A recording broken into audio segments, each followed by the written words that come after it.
Press the bell icon on YouTube and don't miss another update. It's now 30 days since the big changes in Kashmir. So in this Cut the Clutter, we are not reviewing whatever may have happened in 30 days, you know all about it. We are now looking at the strategic picture today, the strategic picture, tactical picture, regional picture, global picture, and what may lie ahead. So first of all, we've seen one threat come and it seems pass. And that was the threat of nuclear war that Imran Khan repeatedly threw at India and the rest of the world. He made many statements, including his speech that we spoke about in Cut the Clutter, which I called Me Churchill, You Hitler, Imran to Modi speech. But he also finally wrote a very provocative op-ed article in the New York Times, and frankly I'm surprised. I'm a fan of the New York Times, but for that great paper to lend its pages to straightforward nuclear blackmail by a head of state, calling another head of state, comparing another head of state with Hitler, etc., was a bit of a stretch. But sometimes these are times when everybody needs the numbers and everybody needs the clicks. So these indiscretions do get made. But that article was useful because what happened, I will tell you. I will in fact take you back now to early 2002. That is when Op Parakaram was on. Remember, 13th December 2001 was the attack on Indian Parliament, after which the Vajpayee government started piling up forces on the border, saying that we are going to war with Pakistan unless Pakistan hands over so many terrorists, etc., to us. Now, while that standoff was on, Pakistan started launching one missile after the other. Each missile was named after some medieval Muslim conqueror or invader of India. Most of them were not even Pakistani. Abdali, Ghazni, they are Ghori, they are not Pakistanis. They came from Afghanistan. But these missiles were being launched, and as they were being launched, in the hope that one, that it will scare India, and second, that it will get the global community worried to come and intervene. Nirupama Rao, who was then India's spokesperson, or JSXP as we used to call them, she was asked a question about Pakistan's missiles, and she said, "We are not impressed." 4 words, "We are not impressed." That it caused a great deal of calm in India. Everybody laughed, and everybody suddenly realized these were empty threats. It also irritated Musharraf a great deal. In fact, Musharraf once got really angry, and he said in a public interaction while this was going on, "Who is that lady? What does she think? What does she mean? We are not impressed." So we were not impressed. So what happened this time? This article has come out of the New York Times, and S. Jaishankar, who's India's foreign minister now, was earlier foreign secretary, diplomat, has been ambassador in many of the same places where Nirupama Rao has been. He was asked in Brussels to comment on Imran Khan's article and to say what does he think of it. So what Nirupama Rao said in 4 words, he took 3 more words saying. So he gave a 7-word answer, didn't have the time to read it. Didn't have the time to read it, which is another way of saying we are not impressed. Then what happened? Then Imran Khan made this sort of okay statement addressing the Sikh community, because he's now reaching out to them as ordered by the big bosses or the boys to try and make a special outreach to the Sikh community, but in India. And he said that Pakistan will never start a war with India. Thank you very much. We thought all this while the threat was that Pakistan will start a war with India. Don't provoke us. I mean, don't provoke Pakistan or they will start a war. So thank you. That is progress. In the middle jumped Reuters, which is otherwise a very reliable news agency. I would take anything that Reuters publishes to be true. In fact, when Reuters carried that story, I commented on it and I tweeted on it only to later delete it. Because Reuters said that Imran Khan has said that Pakistan will no longer be bound by, will no longer be limiting itself to its old idea of using the nuclear weapons first, that Pakistan Prime Minister has also offered no first use of nuclear weapons against India. Now, first of all, qualification, Pakistan Prime Minister has no idea where the nukes are, what the nukes are doing. If they get launched, he will not know when they are launched. And the power to say launch or don't launch doesn't lie with him. He also knows it. And second, he never said it, because I saw that video very carefully. Vipin Narang, who is a scholar in the US, a first-class strategic scholar, he in fact shared that video and said he's not saying it. So watch that video, go to minute 4 when he starts talking about it.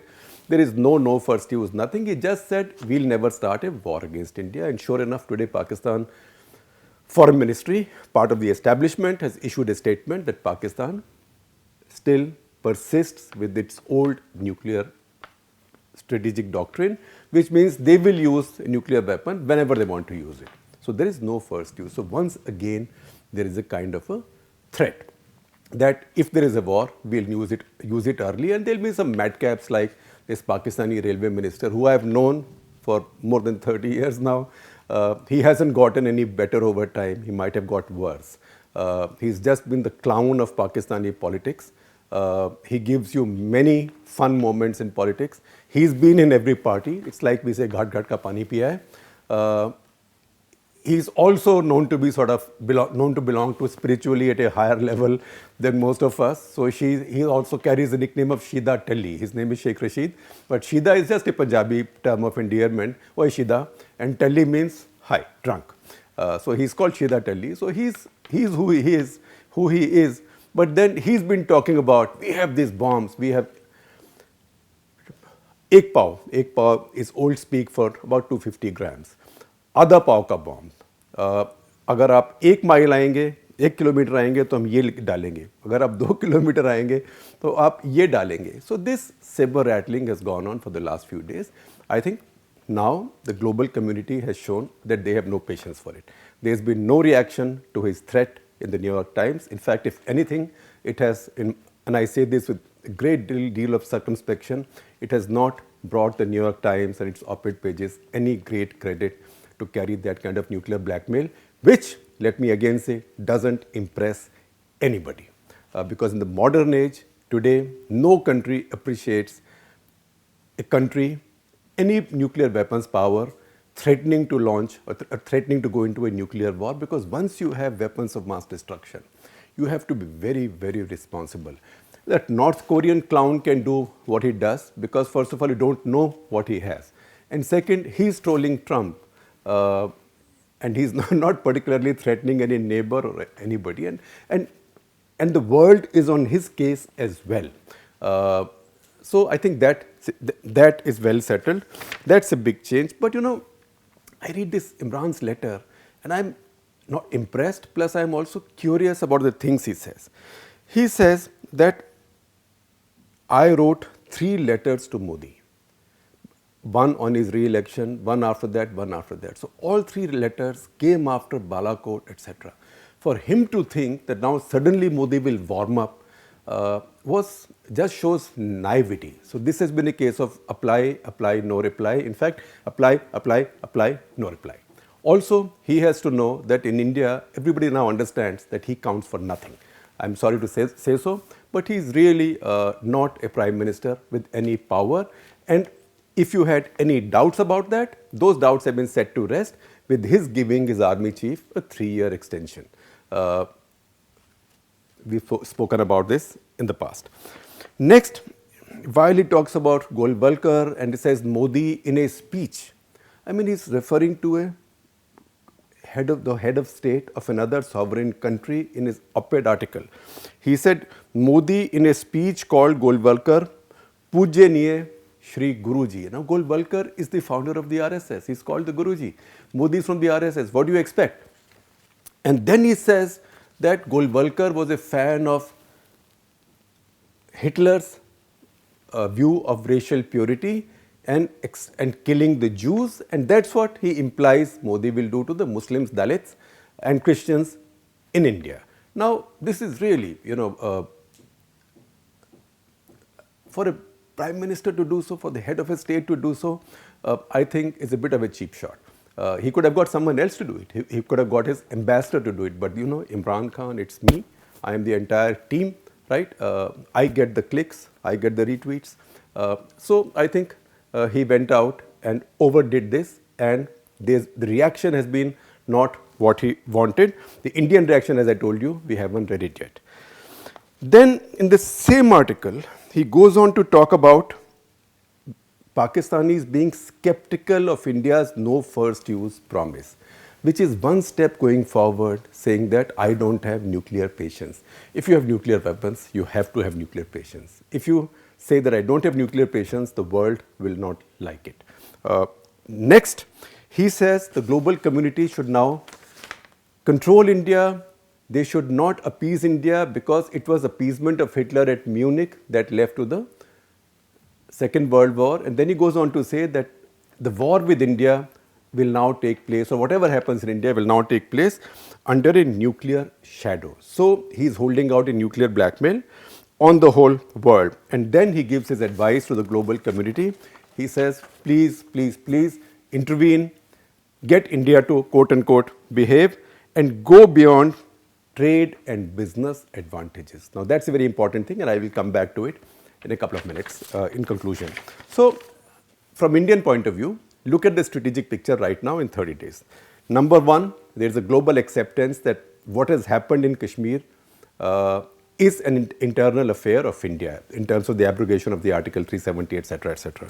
Number two, there is a global consensus. Point one, I said acceptance. Point two, consensus that while this is an internal matter, this is also a regional crisis.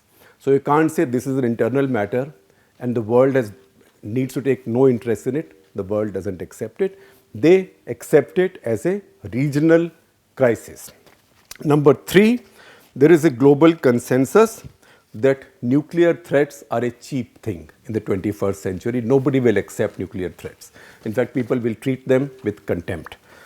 Number four, there is global unanimity or almost unanimity that the kind of lockdown that exists in Kashmir is unsustainable, that this has to end. There is no global support now for continuing with this lockdown. 30 days has been too many days, and this has to change now. And next, very important point, global media is more hostile to India now than I have ever seen it to be. In fact, even 1971, when Nixon and Kissinger made their famous tilt towards Pakistan, the global media had a strong support base for India. Right now, if I look at the global press, the big papers, the big publications, the big websites, the big TV channels, the big columnists, the big editors, the opinion makers, influencers in the global commentariat, there is zero support for India. So this is unprecedented. Now, India can say, Modi government can say, how do we care, right? They could say it, but there is a catch to which I will come. So having said that, I will now list in conclusion 3 challenges which have now emerged. Number one, what will happen? You have to open up. And what will happen when you open up? What will be the ground situation? Because today you can say with relief and by God's blessing that there haven't been killings, either in the firing of bullets or pellets. There are injuries, but there are no killings. But once you start opening up, more people come out because people are angry. There is pent-up anger. So what will happen? That's the first challenge. The second challenge is, what happens if a big terror incident takes place? Do you then go and retaliate? And if you retaliate, then what happens? Because then, once again, a cycle of retaliation and counter-retaliation sets in, and then global community begins to get worried. Number 3, and that is the most important thing. Number 3 is, why is it that the global community changed its view of India and in India's position in Kashmir 1991 onwards? They changed it because India reformed its economy, Indian economy began to grow, Indian GDP began to grow, India became a big investment destination. The big countries around the world acquired a big vested interest in stability and progress of India. So let me simplify it. I'll use a bit of Hindi. I can translate it for you. That when you are growing at 8%, it's like Saat Khoon Maaf. The world will look the other way even if you commit 7 murders.